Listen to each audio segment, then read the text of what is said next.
The very first bill to ever protect the environment was signed by the President of the United States of America about 150 years ago.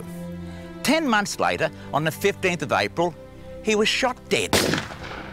Abraham Lincoln died never having seen what that bill protected and started a battle that rages to this day. Now, whatever was put in front of him must have been very, very convincing indeed, because it compelled him to protect the environment without ever having seen it. G'day, I'm Robert Hagan, the Aussie artist, and I'm here to do a painting.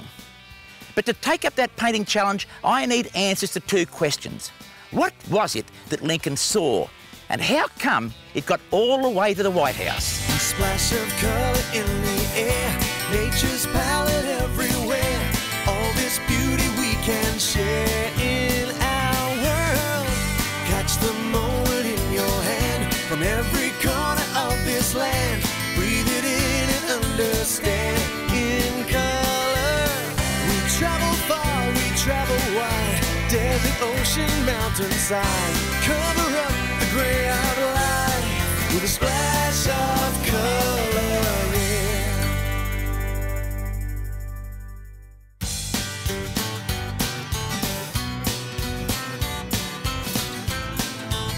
The place that bill protected is just on the other side of this tunnel I'm about to go through. Holy mackerel! If ever I've seen a view, that's it. Fair dinkum, that is the view to kill all views.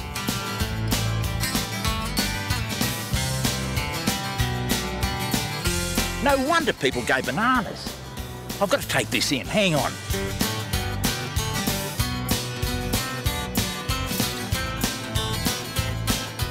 Mate, I've got to tell you, if it looks that good from up here, how good's it going to be down there? Gee. So this is the famous Yosemite Valley I've heard so much about. Now I understand what all the fuss is about.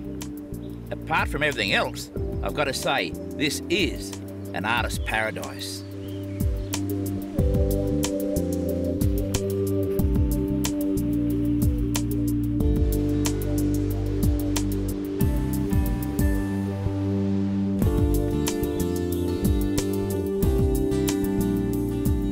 I reckon the artist must have had a hand in whatever found its way in front of the President to get that bill signed. If that's the case, then I've got to make darn sure whatever I paint, well, might help move someone as powerful as the President to sign a protection order. Now that's a very big painting challenge indeed. This is my third day, and I've got myself a top little spot at the end of a meadow here, flat bang in front of what I'm painting. But more about that later. And if you think that I'm not overawed by the immensity of what's around me here, have a look at how small I am from that bluff up there. Yeah, that's me under the umbrella. Now, I've only got till tomorrow to finish my Yosemite challenge, and it's going along, well, it's going along pretty well. But the last 2 days have been a mind-blasting feast of unbelievable scenery, stories, emotions, and it sort of left me feeling uneasy and belittled. The old push bike is the best way to get around here. And you know what? I don't mind that. It takes the rush out of life. It gives me time to look around. Cedar trees all over Yosemite, but the big daddy of them all is the giant sequoia tree. They're the tallest trees in the world, and some of them are well over 300 feet high. When you stand at the foot of a giant sequoia and look up, it's a truly amazing feeling. They literally seem to keep on climbing right up into the clouds.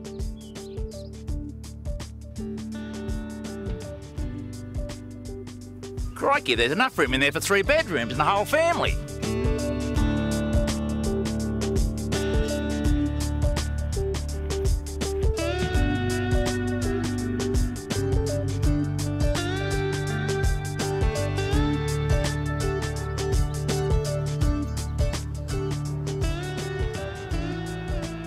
But I'm here to do a painting, and it looks like I'm not the only bloke with a brush.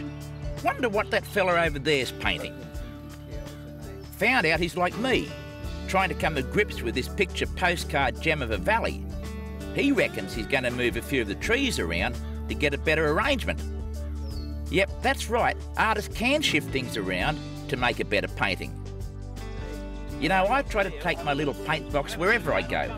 Here it's essential.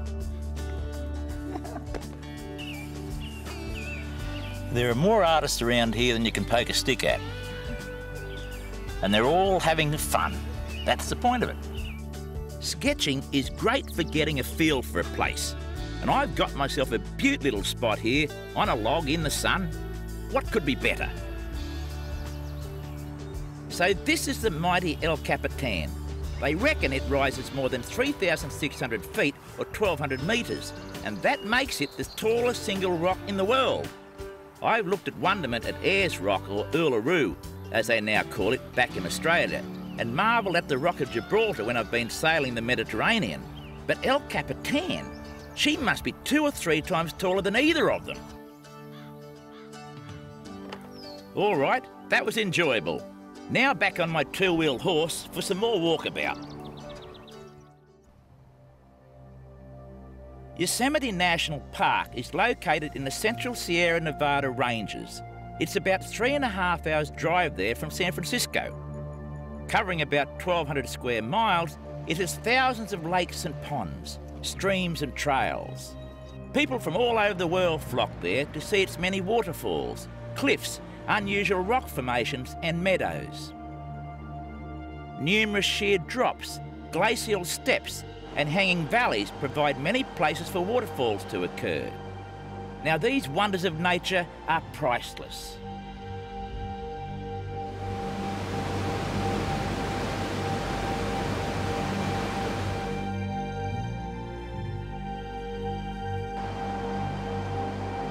Bridal Veil Falls thunders in spring, but during the rest of the year, it's a curtain of swaying mist and soft light.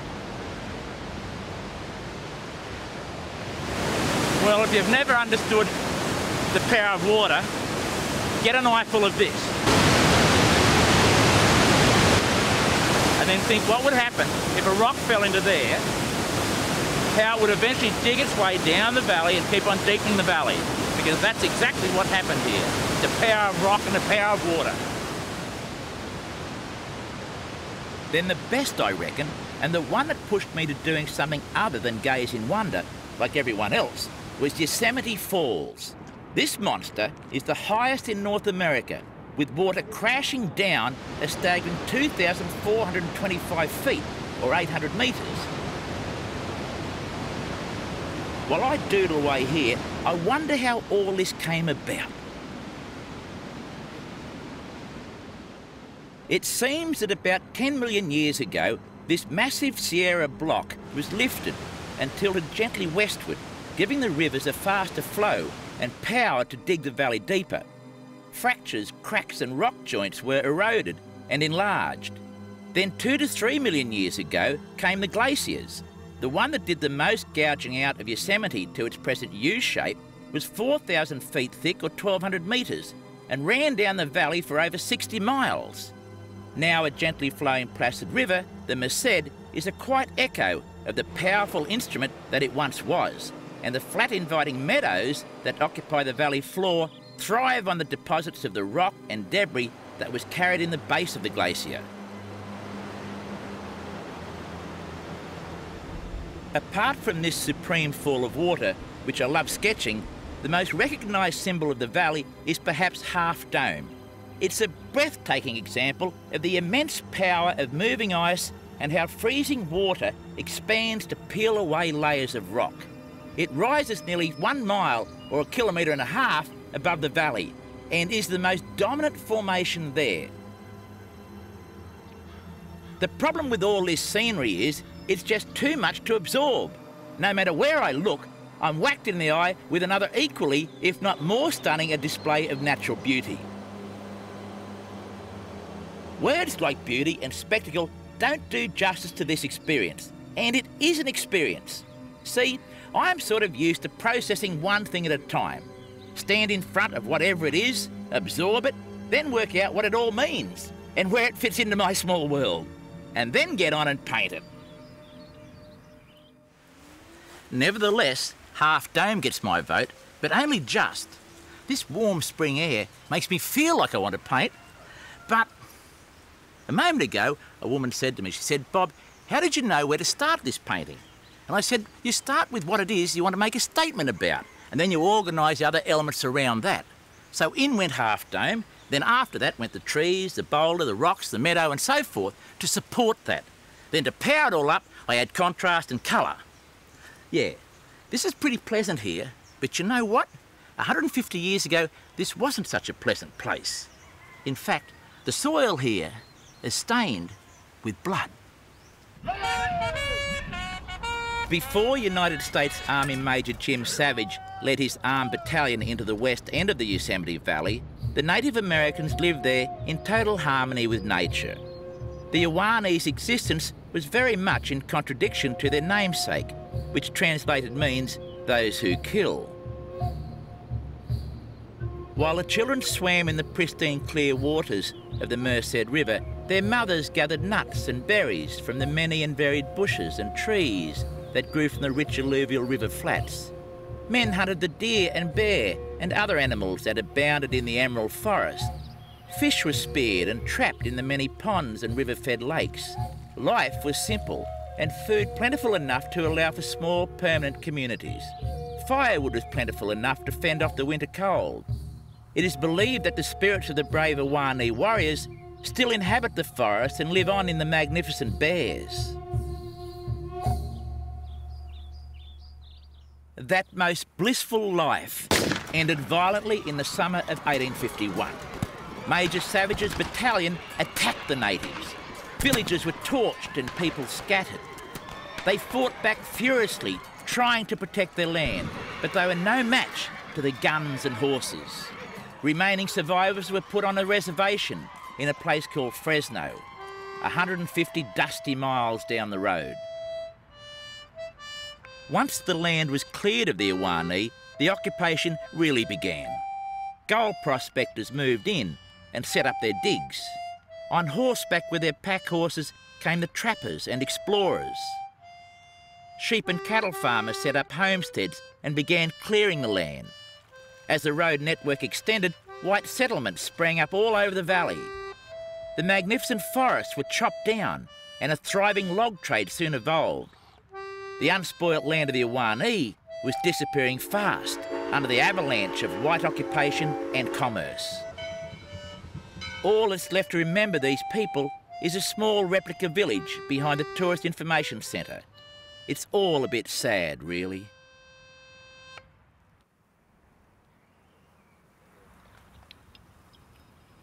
The more I think about all the human hardship that went on, the more I'm questioning my efforts here. And then to add to that, the more I think about how strong nature's presence is, the more I'm embarrassed by what I've achieved so far. I'm frustrated.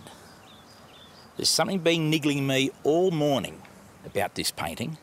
It's not about whether it's a good or bad painting. I'm happy with it. It's a good landscape, but it's pedestrian, it's passive. Look, around here I'm being challenged. There's cliff faces, there's bluffs, there's hanging valleys, there's waterfalls, there's immensity, there's grandeur, there's power. And how have I responded to it? I've responded to it in a fairly inadequate way. And I'm not happy about that. I've got to step up here. I've got to really go forward and find the challenge, find a way to respond to this better than that. So, first step.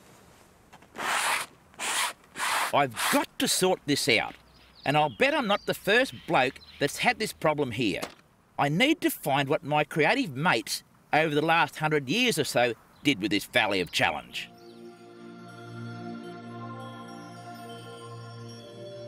Entrepreneur James Hutchings convinced artist Thomas Ayres to come here in 1855. Ayres' sketches became the first accurate drawings of many prominent features. I reckon Ayres, like any other artist worth his salt, must have looked in wonderment at the beauty in front of him and taken a great big breath and said what I said when I first saw it: "Holy mackerel, then where do I start to paint all this?" But with Hutchings by his side, and having a publicist's eye for the sightseeing tourist dollar, Ayres was encouraged to do more than just paint what he saw. Ayres, being the loyal friend he was, responded by exaggerating the already stupefying and mind-boggling scenery. The fall of water got bigger, the massive rock wall more imposing, and the cathedral-like experience of the whole thing more dramatic.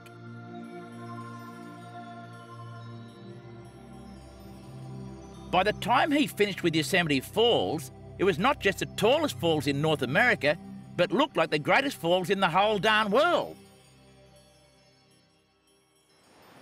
Photographers came next, hungry to capture this new wonder of the West. The most tenacious and the best known was Ansel Adams. But he ran slap bang into the same problem I have. Adams used every photographic technique available in the 20th century to try and capture Yosemite's awesome beauty and power. Where's Mr. Adams? He sat by his camera for days trying to capture that unique effect that somehow embraced the very soul of Yosemite. He never gave up though. He kept attacking it again and again until he was satisfied he had met the challenge. The Ansel Adams Gallery is a testament to this man's passion and dedication to his art. The director of the gallery told me how, at the urging of the writers, critics and intellectuals back east to become directly involved in nature, the artists and photographers hunted for the spectacular in Yosemite, portraying it as a bastion of pristine wilderness, an evidence of America's divine providence. But the man with the biggest bang was artist Albert Bierstadt. If anyone got the message out that this place was made by the hand of God, literally, he did it. With his monumental dramatic oil paintings using drifting fog, lifting mist and glowing light, he amplified the drama and the romance. He responded in an almost, well, spiritual way. He really got his head into it. No pussyfooting around there, folks. Sue Clark has been a park ranger here in Yosemite, well, forever. Maybe she can help me see more. When did you first know about Yosemite? As a child, we camped quite a bit along the California coast in the intercoastal range, and I became really accustomed to the outdoors and really had a passion for it at a young age. Did you have a passion to become a park ranger? Yes. And how many years ago was that? Let's just say several, maybe about 3 decades ago I started. And you haven't left? No. And your children have been brought up here? Yes. So you've been totally infected by it? Totally infected by it. No one ever leaves here, Susan, do they? They come here. The photographers, everyone I've met here that lives here, they stay here. They don't go somewhere else. They stay here. How many tourists come here a year? It varies. Right now I'd say over 3 million people a year visit Yosemite National Park. Yeah. Huge. Yeah. And the park hasn't shown any great damage as a result of the tourists? No, and that's our job, is to make sure that we have a quality visitor experience and that we protect the resource at the same time. Mate, I reckon you're doing a great job. Well, thank you. I do. I really do. Well, Sue did help me see more, but enough to come up with a message painting? I've got to sleep on this, otherwise I'm afraid this painting is doomed. Well, I rolled around my bed, tossing and turning, worrying, and hit my head on the bedhead a few times. A spot of reading, some reflection, and a bit of shut-eye was just what the doctor ordered. I think I have a way forward. You know, this valley is about a challenge, and it's about how we respond to a challenge. Rock climbers come here because of the vertical walls. Photographers come here because of the special light and the special structure and landforms. People who love animals, who love nature, come here to hike and to find the beauty spots. In other words, there's a certain atmosphere and mood that that comes with this valley that calls people to come and experience it and respond to it. And the very best of people come here to respond to this challenge. So what I've really got to do here is dig deep and find a way for me to respond to the immensity and the power of this valley. Bierstadt, Ansel Adams, they responded and they kept on responding throughout their entire life. They didn't walk in and walk out. They stayed and they kept on coming back, and that's what happens here. People keep on coming back. So my answer here now is something which has got to be as powerful as what's assembled in front of me and around me. And that is just what I intend to do. So thanks, Sue Clark and Mr. Bierstadt, for your help. Now, I know what you're thinking. He's destroying a perfectly good painting. He's gone nuts. But to me, it's only paint. It'll go back on pretty easy. Now, I'm going to take a bit of artistic licence here and move the Merced River from behind those trees and plonk it in front of them to here. Folks, I think I may have been a little overzealous with my scraper. I'm going to have to put that tree back in, but you know what? It's probably going to be a better tree than the first one anyway. And this spiky brush is the perfect, let's say, tree brush. As much as Bierstadt, Hill and Adams and the others glorified the notion of the wilderness, I believe they left something out. And I say this with an enormous amount of respect and deference. You see, they connected power with light and mass. I want to connect power to action. Last night before I went to bed, I didn't have a clue how I was going to get out of this pending disaster until my eye caught a couple of lines in the local newspaper that spoke about wild mustangs in the high country of Yosemite Park. Now that was my key. But wild horses, mustangs, might keep some bidders away, close to the eastern side of Yosemite National Park. The Federal Bureau of Land Management have expressed interest in buying these areas to protect these equine residents. The wild mustang, yes. With the settlement of the valley after 1855 came not just sheep, but horses. Horses to pull the stagecoaches full of visitors, horses for the army, horses to pull the logging wagons, horses for the rangers, horses for the explorer, horses for the farmers. Either or any way, they were an integral part of the settlement process. And naturally, a few of them got away into the wilderness and reverted to their wild origins. And if you're going to put a horse in a painting, best he be galloping. And the faster the better. And through water, well, that's the ultimate. So this should be easy. Mustangs at full speed through Yosemite's Merced River.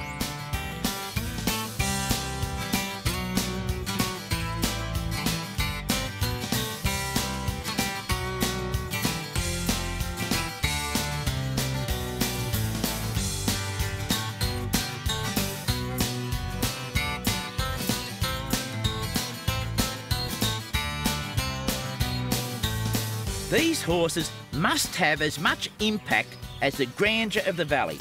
And to get that, I'm going to have to work the light as much as I can. Painting, folks, is all about light. Bierstadt was the master of using light to drive a painting, and if anything, it was this element that he used to such perfection and effect in the paintings that President Lincoln saw. I love light, and if there's one place where I can open my shoulders, it's when sunlight and water meet. Water on a horse's back and head glistens, but the best is when the horse's hooves hit the water, it impacts and explodes. When there's 4 hooves hitting the water, you've got 4 hand grenades going off. So you've got a sheet of water coming up from each hoof. And as that water comes up, it fragments and sprays. In a painting, we try and replicate that effect. Put a shadow area in first, and then the last part is the highlight. And I flick that foam around and make it dance around the body of the horse. That gives it the life and power and energy. And it looks like water.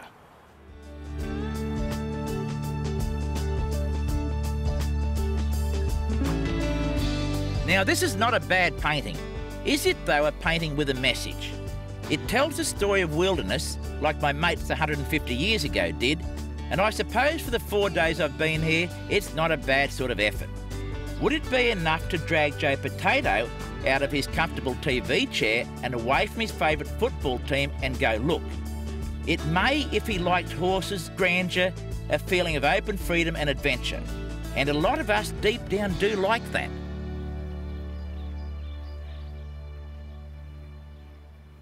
But back then, there was no TV, and life was less materialistic, but the word got out. But you see, it didn't all get out. And in a broader sense, you could say the artist failed, because over that ridge there lies a twin sister to Yosemite called Hetch Hetchy, but it simply didn't get the attention nor the political traction that Yosemite got. Don't get me wrong, John Muir and the Sierra Club worked endlessly to preserve this entire region, and they were largely successful. But in 1924 with Hetch Hetchy, the progressives won the battle. And unless I'm prepared to put on some goggles and a snorkel and go underwater, I won't be able to do a painting like this. They put up a dam for drinking water. So they may have won that battle, but the war, folks, is not over. Now, let me sign this. And that ties it back to me. And for my mum, back in Australia, a little dash of Yosemite sunlight. All right, that looks pretty good. Okay, now, let's just see how it really looks with a frame on it, though. Okay.